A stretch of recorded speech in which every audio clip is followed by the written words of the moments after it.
Dans cette vidéo, je vais vous parler des fractions simples. Alors, qu'est-ce qu'on appelle fractions simples?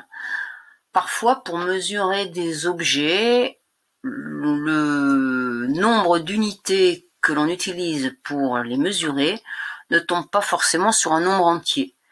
Par exemple, si vous mangez juste une pomme, la mesure va être un nombre entier, une pomme. Mais si je mange plus qu'une pomme, la pomme supplémentaire va être coupée en morceaux, éventuellement, parce que je n'ai pas d'appétit pour manger les deux pommes entières, et la deuxième pomme sera donc découpée en fractions si ces parties sont égales.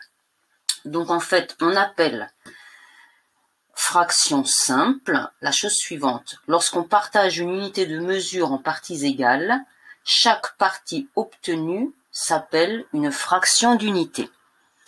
Par exemple, ici, j'ai choisi comme unité le disque. Chaque disque vaut 1. Donc là, j'ai découpé 4 disques, ce qui correspond au nombre entier 4. Là, j'ai découpé 4 carrés. Chaque unité correspond à 1 carré et mesure 1. Là, j'ai choisi 2 unités rectangulaires.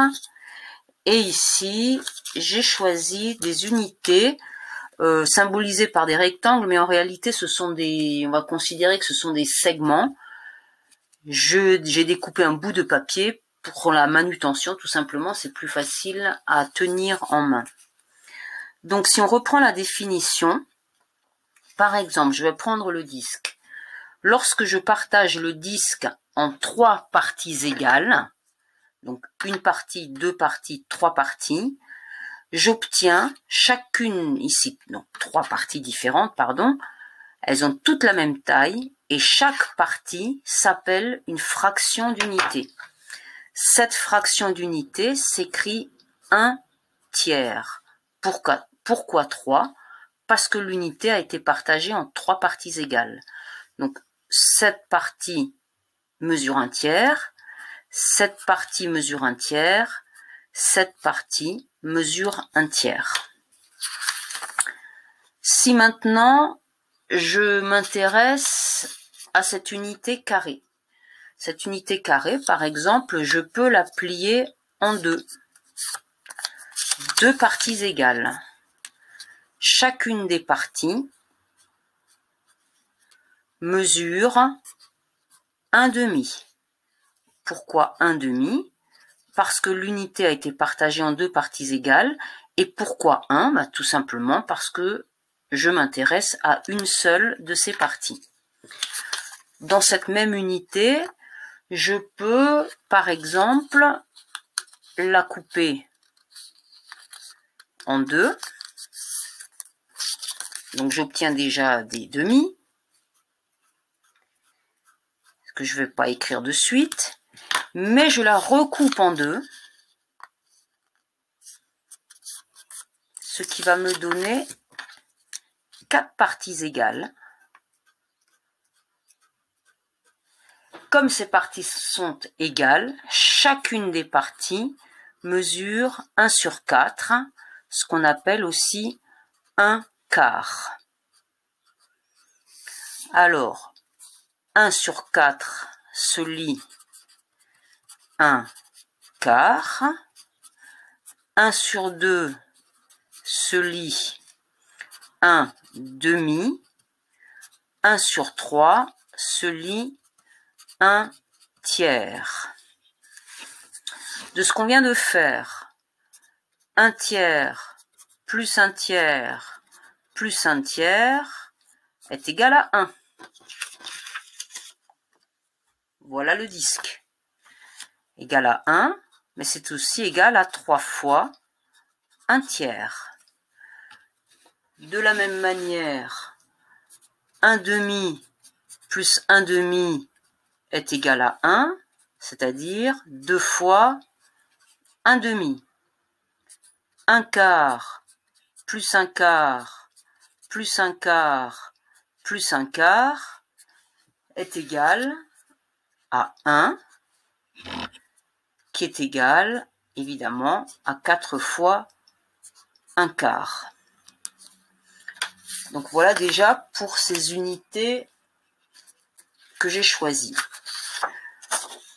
Parfois, c'est pas aussi simple à partager. Donc par exemple, si je veux partager des segments, je peux utiliser ce qu'on appelle ici un guide Anne. J'ai utilisé ce guide Anne pour partager des segments en longueurs égales. Par exemple, j'ai choisi cette unité rectangulaire. Cette unité rectangulaire, je l'ai partagée en 3 parties égales. Donc 1/3, 1/3, 1/3. Je vais vous montrer comment on fait. Donc je prends mon unité entière. Je pose, alors mon unité entière, c'est pas un rectangle, c'est bien le segment là qui est au bord. Je pose un coin sur la première ligne ici, là, la première ligne, et vous voyez, j'ai numéroté les espaces. Donc je veux partager mon segment en 3 parties égales, ce qui fait que je vais m'intéresser ici à ces 3 premiers écarts. Je vais tourner mon segment jusqu'à ce que l'autre coin arrive vraiment sur la 4e ligne, là, donc sur le 3e espace. Donc ici, j'ai 1, 2, 3 espaces. Premier point, deuxième, troisième. Donc mes lignes viennent couper mon segment ici en 3 parties égales. Donc ici, j'ai mon premier tiers, mon deuxième tiers et mon 3e tiers. Ce guide Anne, c'est particulièrement pratique pour partager un segment en partie qui n'est pas simple. Par exemple, si je plie en 2 et si je replie en 2, ça va me donner que des quarts ou des huitièmes. Là, par exemple, ce segment unité, je vais le partager en 5 parties égales. Donc, comment je procède? Eh bien, exactement de la même manière. Le coin, donc je vais compter 5 espaces. 1, 2, 3, 4, 5. J'ai mes 5 espaces. Et je vais appuyer un coin de mon unité sur la première ligne et le deuxième coin sur la dernière ligne là. Mon segment ici est partagé en 5 parties égales. La première ligne marque la première marque de séparation. Voilà. Et donc mon segment ici a été partagé en 5 parties égales. 1/5, 1/5, 1/5, 1/5, 1/5.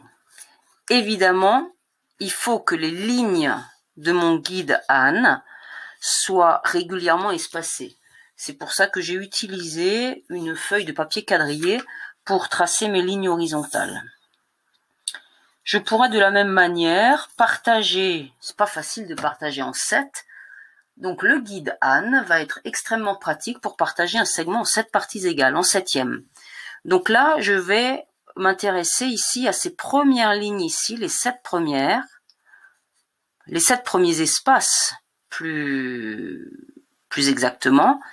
La première ligne en haut, je vais l'appuyer sur une extrémité du segment, la dernière ligne sur la dernière extrémité du segment, et mes 7 espaces, avec mes droites intermédiaires, vont venir couper mon segment en 7 parties égales. Donc je pose méticuleusement le bord du segment sur la première ligne, la deuxième extrémité du segment sur la dernière, j'ai bien mes 7 espaces entre, et chacune des droites intermédiaires vient couper mon segment en 7 parties égales, parce que j'avais 7 espaces. Donc voilà, une unité partagée en 7e, 7 parties égales.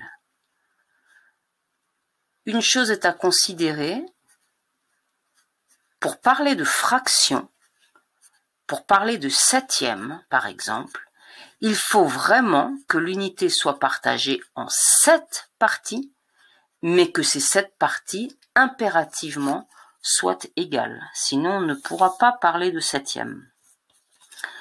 J'ai fait la même chose sur ce segment unité, où je l'ai partagé en 12 parties égales. Donc dans ces cas-là, je vais m'intéresser aux 12 premiers espaces qu'il y a là, entre la première ligne et la dernière ligne. Je pose une extrémité sur la première ligne, je pose ma deuxième extrémité du segment sur ma deuxième ligne, et chacune des droites intermédiaires parallèles, régulièrement espacées, vient couper mon segment en 12 parties égales. Donc, qu'est-ce qu'on peut écrire? Par exemple, pour les cinquièmes, eh bien, 1 cinquième plus 1 cinquième plus 1 cinquième plus 1 cinquième plus 1 cinquième. J'ai bien 5 parties. C'est égal à 5 fois 1 cinquième et ça vaut l'unité. 1 septième plus 1 septième plus 1 septième plus 1 septième plus 1 septième plus 1 septième plus 1 septième, 1, 2, 3, 4, 5, 6, 7, est égal à 7 fois 1 septième et ça vaut 1 également. Donc je redis la définition d'une fraction simple. Lorsqu'on partage une unité de mesure en parties égales, chaque partie obtenue est une fraction d'unité et cette fraction d'unité s'écrit U1 sur le nombre de parties égales.